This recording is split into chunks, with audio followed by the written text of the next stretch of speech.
श्याम जी के आधारित एक फिल्म बनने जा रही है, जय जय बाबा श्याम। हमारी विभू भैया की और हमारी दोस्ती की नींव भी श्याम बाबा के नाम से ही पड़ी। और आज बम्बई में हरिओम के साथ बोर्ड ऑफ डायरेक्टर्स में मुझे काम करने का मौका मिल रहा है। और आगे भी हम बहुत सारी चीज़ें सनातन के लिए करने जा रहे हैं, क्योंकि भैया का और हमारा एक धर्म को लेकर, सनातन धर्म को लेकर, उसको कैसे हम उसकी अच्छी बातों को, अगर उसमें कोई कमी है उसको लेकर दुनिया तक हम अपनी बात पहुंचा सके, तो उसमें आप सबकी मदद की भी ज़रूरत है। और उसी कार्य के लिए हरिओम ऐप को हम लोग आगे लेकर जा रहे हैं। अब आप अपने सवाल पूछ सकते हैं। सर, सबसे पहले तो हरिओम के साथ जुड़ के कैसा लग रहा है और ये एसोसिएशन बना कैसे, उसके बारे में अगर थोड़ा सा हमारी ऑडियंस को बताएं। देखिए, जिस काम में ही हरि का नाम हो तो उसमें सारी दुनिया जुड़ जाती है।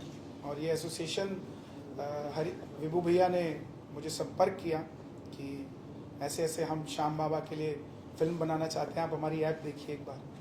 तो मैंने जब वो देखी तो उसके अंदर बहुत सारी चीज़ें ऐसी थी जो मेरे दिल को छू गई।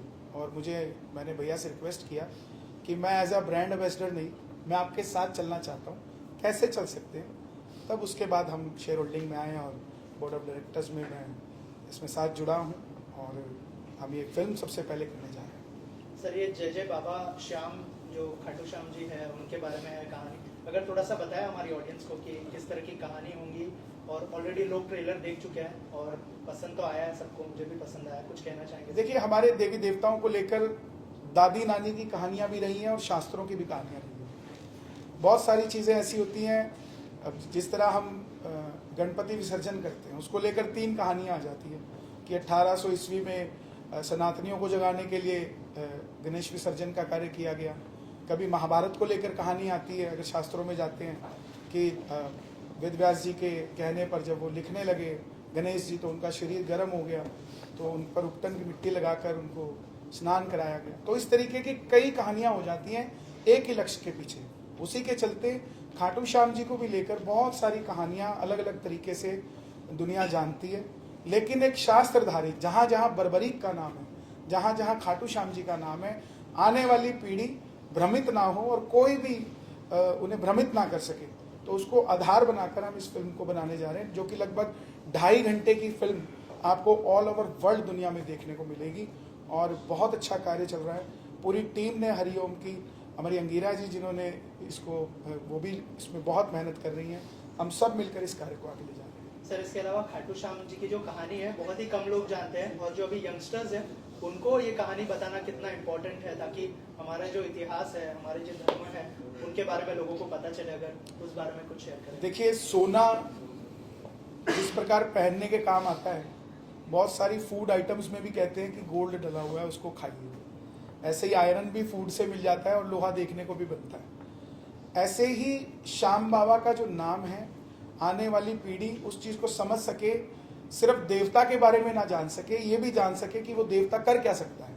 जिस तरह हनुमान जी की भजन करने से हमें भक्ति मिलती है, दुर्गा की तपस्या करने से हमें शक्ति मिलती है, तो खाटू श्याम जी का अगर हम नाम लेते हैं तो हारे के सहारे वो कैसे बनते हैं, उसकी भी जड़ी बूटी आने वाली जनरेशन को पता होनी चाहिए। जहाँ हम सिर झुका रहे हैं, सबसे बड़ी बात है, जहाँ हम सिर झुका रहे हैं, चाहे हम साईं बाबा के आगे सिर झुका रहे हैं, चाहे हम देवी के आगे झुका रहे हैं, चाहे हम मस्जिद में सिर झुका रहे हैं, चाहे हम कहीं पर भी सिर झुका रहे हैं, हमें जब तक ये ज्ञान ही नहीं है कि झुकाने के बाद हमें मिलेगा क्या, तब तक हम उस देवता को या उस मूर्ति को या उस धर्म को हम पूज नहीं पाते।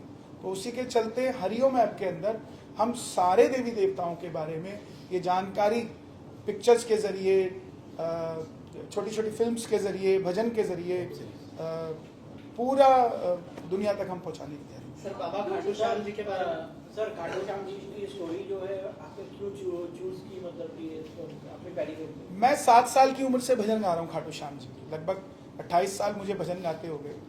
और मैं उस पल से भजन गा रहा हूँ जब एक शहर के अंदर सिर्फ 4 लोग उन्हें जानते थे, आज उस शहर के अंदर 4 लाख लोग उन्हें जानते हैं। फिर भी उनकी कहानी जो है, एक ऐसे योद्धा हैं वो, जिनकी कहानी आपको महाभारत में ज़्यादा देर की नहीं मिलेगी, ज़्यादा लोगों के जरिए नहीं मिलेगी। आप वृंदावन जाते रहे, आप मथुरा जाते रहे, लेकिन किसी ने बर्बरीक की चर्चा वहाँ नहीं की। आज आप वृंदावन भी जाओगे, मथुरा भी जाओगे, तो वहाँ अगर चाय वाले के पास भी बैठे हो तो वो खाटू श्याम जी का भजन सुन रहा है। तो ऐसी ही ये चीज़, ये धाम, ये दरबार दुनिया तक पहुँचे, ये मेरा बचपन से लक्ष्य था। और ये एक सिर्फ जरिया बना है, आगे हरिओम के साथ हम मिलकर बहुत सारे ऐसे देवी देवता दुनिया तक हम पहुँचाने वाले हैं। विभू जी, और आप दोनों से सवाल है, एआई ही आपने क्यों चुना? क्यों नहीं किसी एक्टर को आपने लिया? कुछ खास रीजन एआई के लिए? उसके पीछे ये रीज़न है कि हम नहीं चाहते कि किसी एक्टर को हम बर्बरीक बनाएं और दुनिया की नज़र में वो पूजनीय हो जाए, वो कहीं जाए और लोग उसकी आरती उतारने लग जाएं और वो बैकएंड पे अपनी ज़िंदगी कैसे जी रहा है। तो हम दुनिया को एक ऐसा चेहरा देना चाहते हैं जिसको अगर वो घर में भी उसकी तस्वीर लगाए तो वो दुनिया में कहीं ना हो। इसलिए हमने एआई को चुना है। हमने इस पर भी राय की थी कि किसी एक्टर का हम एआई बना लें, लेकिन फिर मैंने विचार रखा कि हम किसी का भी रखेंगे चेहरा तो भगवान तो अजन्मा है, उनका रूप जो है वो हमने कभी किसी ने नहीं देखा, तो ऐसा ही एआई का रूप आना चाहिए। क्योंकि मुझे लगता है कि फिल्म जो है बहुत आगे तक जाने वाली है और आज तक ऐसी फिल्म श्याम बाबा पे बनी नहीं है। तो इसीलिए हमने किसी एक्टर को या कोई ऐसी चीज़ नहीं चुनी जिससे कि आने वाली जो ये हमारी जनरेशन है वो उसके पूजने लग जाए। तो इसीलिए हमने एआई वर्जन इसका तैयार किया। विभू जी, आप कुछ कहेंगे? बिकॉज थोड़ा बाद में रॉयल्टी वगैरह के भी बहुत सारे बिजनेस में एंगल्स आ जाते हैं, फिल्म हिट हो जाती है। So as a producer, as an नहीं, आपका पूछना टेक्निकली आप जो पूछना चाह रही हो मैं बताना चाहूँगा कि इसके अंदर एज सच कोई प्रॉब्लम इसलिए नहीं होती है क्योंकि अभी क्या है कि बहुत से लोगों के मन में एक भ्रम है कि एआई जो है थोड़ा ग्रे एरिया में है। तो ऐसा नहीं होता। इसके बहुत से टूल्स जो हैं वो आज की तारीख में ऑथराइज्ड हैं और पेड है। ऑफकोर्स जब हम इतने बड़े ग्रैंडर में कोई चीज़ ला रहे हैं तो जो टूल्स या जो भी उसका टेक्निकल टूल्स यूज़ होते हैं उसको बनाने के लिए, तो उसमें कोई इन्फ्रिंजमेंट ना आए, इसको हम लोगों ने बहुत ध्यान से रखते हुए टूल्स को बाय किया है। उसकी लाइसेंस फी पे करिए, उसके बाद यूज़ करते हैं। जैसे टेली पायरेटेड भी चलता है, एडोब पायरेटेड भी चलता है, बट ऐसा नहीं है। बहुत से लोग, हम ही लोग जो है यूज़ करते हैं लाइसेंस लेकर के, क्योंकि कर नहीं सकते और करना भी नहीं चाहिए। सर, आप दोनों से जानना चाहेंगे कि एक्टर्स की बात की जाए तो जब एक्टर्स आते हैं स्क्रीन पे तो एक अलग सा इमोशन जो होता है, बट एआई यूज करने के बाद आपको लगता है वो इमोशंस आप लोग डाल सके फिल्म में? छत्रपति शिवाजी महाराज का कोई रोल नहीं निभा सकता। अगर उनको हम पूछते हैं तो उनके चेहरे को समझकर, उनकी भावनाओं को, उनकी विचार को समझकर जिस तरह पूछते हैं, उसी प्रकार खाटू श्याम जी का जब नाम ही आ जाएगा तो लोग अपनी भावनाओं को व्यक्त करने थिएटर्स के अंदर ज़रूर आएंगे। और ये हमारा प्रयास है। इसके पीछे सिर्फ पैसा कमाना ही नहीं है, लोगों तक पहुंचाना ही नहीं है। इसके पीछे एक बहुत बड़ी सोच है। मैं अभी चाइना कार्यक्रम करके आया। चाइना के अंदर आप मंदिर नहीं बना सकते सनातन का, तो प्रचार कैसे होगा? आप मंदिर नहीं बना सकते लेकिन थिएटर में फिल्म तो लगा सकते हो। रशिया में आप मंदिर नहीं बना सकते लेकिन फिल्म तो बना सकते हो। वहाँ के जो सनातनी हैं, जो वहाँ के लोग सुनना चाहते हैं या जो भी श्याम बाबा से जुड़े हैं, वो किस तरह अपने बच्चों को भगवान से जोड़ सके, इसलिए हमने इस चीज़ को बनाया। सर, ऐसा कहा जाता है कि खाटू श्याम जी के दरबार में अगर कोई जाता है तो जो हार गया होता है वो जाता है और मतलब उनको एक इंस्पिरेशन मिलता है उनसे। अगर इस बारे में कुछ शेयर करें। देखिए, हम जब भोलेनाथ के मंदिर पे जाते हैं तो बाहर ओम नमः शिवाय लिखा होता है, हनुमान जी के जाते हैं तो जय श्री राम लिखा होता है। दुनिया में सिर्फ एकमात्र दरवाज़ा ऐसा है जिसके आगे लिखा है हारे का सहारा बाबा श्याम हमारा, जिसमें अपनापन अपने आप महसूस हो जाता है। वहाँ मांगने की जरूरत नहीं पड़ रही है। वो दरबार अपने आप कह रहा है कि तुम अगर हारे हो तो मेरे पास आ जाओ, मैं तुम्हारा काम कर दूंगा। और ये सिर्फ मेरा ही कहना नहीं है। जिस दरबार में सन 2000 में कुछ हज़ार लोग बम्बई से सिर्फ जाते थे, आज लाखों लोग उस दरबार में जा रहे हैं। तो प्रत्यक्ष को प्रमाण की जरूरत नहीं होती। किसी को कोई चीज़ स्वाद लगती है ना एक दुकान की, तो बार बार उस दुकान पे जाकर उस चीज़ को खाता है। किसी को कहने की जरूरत नहीं होती कि वो अच्छा है कि बुरा है। ऐसे ही जिस दरबार में लोगों को कुछ मिल रहा है तो उसी को लेकर हम लोग ये फिल्म बना रहे हैं कि लोग और जागृत हों लोगों की। क्योंकि सबसे बड़ी बात है सत्य के साथ जोड़ना। कोई जो हमारा जनरेशन आने वाले लोग हैं या आज के लोग हैं, वो चमत्कार से एक तरफ आकर उसको स्वीकार करें जो सत्य है, जो कहता है कि मुझे पूजो, उसके बाद देखो क्या होता है। सर, आपके एसोसिएशन के बारे में अगर कुछ बताया आप। सर, आपके एसोसिएशन के बारे में अगर कुछ शेयर करें कन्हैया सर के साथ।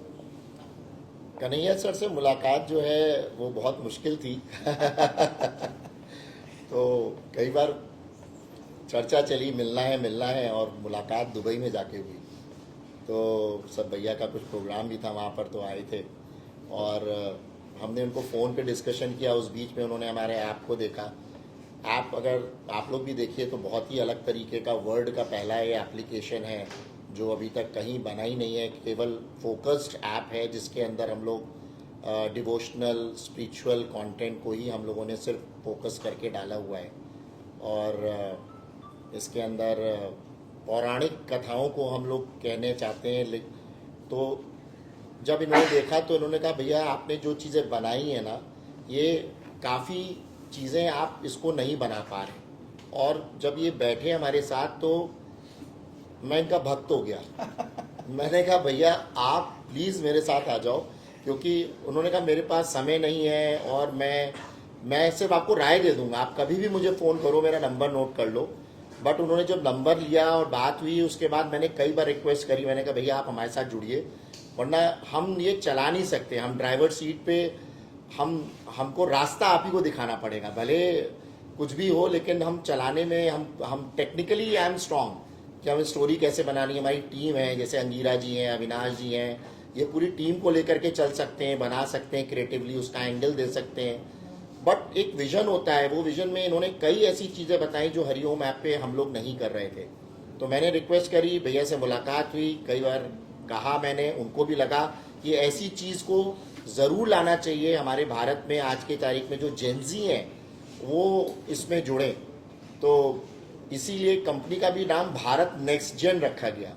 जो नेक्स्ट जनरेशन आ रही है और भारत पे जो हमारा जो संस्कृति है उस पे हम लोग चीज़ों को कहें। ऐसा नहीं है सिर्फ पौराणिक कथाएं कही जाएं, उस पे आगे भी कई विजन्स हैं और कई चीज़ें हैं भैया की जो इन्होंने मुझे बताई। बल्कि आज मॉर्निंग में ही हम लोग ब्रेकफास्ट करते करते एक स्टोरी भैया ने बताई जिसको हम लोगों ने शेयर किया और मेरे आंख में आंसू आ गए। इतनी इमोशनल, मतलब जैसे जय संतोषी माँ है तो जय संतोषी माँ में देवी मैया प्रकट होती है, संतोषी माँ प्रकट होती है, लेकिन जो कष्ट होते हैं लोगों के, जो हम लोग के जीवन में भी, हर एक के जीवन में कष्ट है, चाहे कोई इंसान हो, तो वो कष्ट जो होते हैं वो उसके ऊपर एक हम लोगों ने उसको समझा कि वो दर्द अभी तक किसी का उठाया नहीं गया है।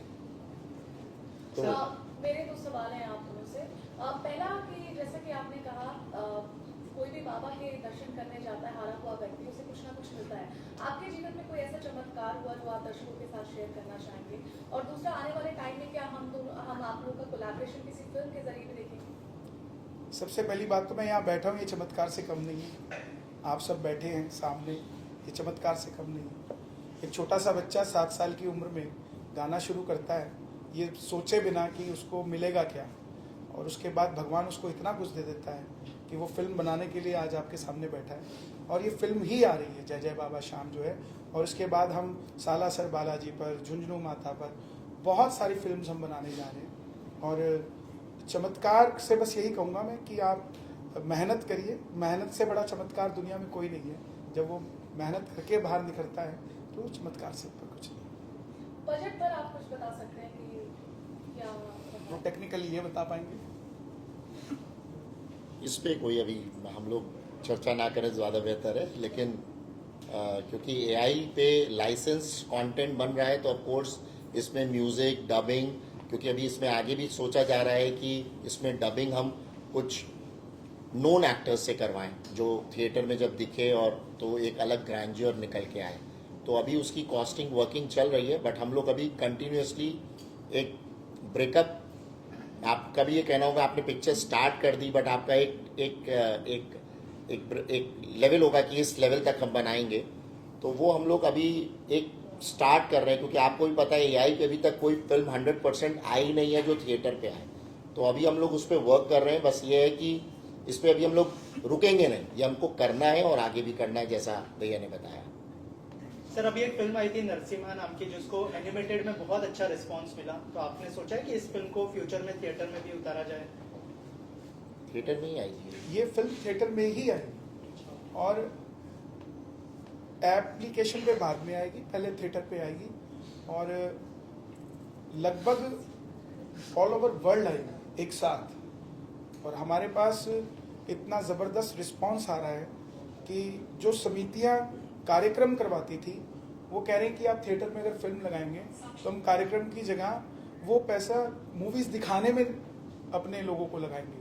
तो जिसके चलते हमारे पास 20 से 25 हज़ार टिकट्स का तो ऑफर आ गया कि हमें दे दीजिए।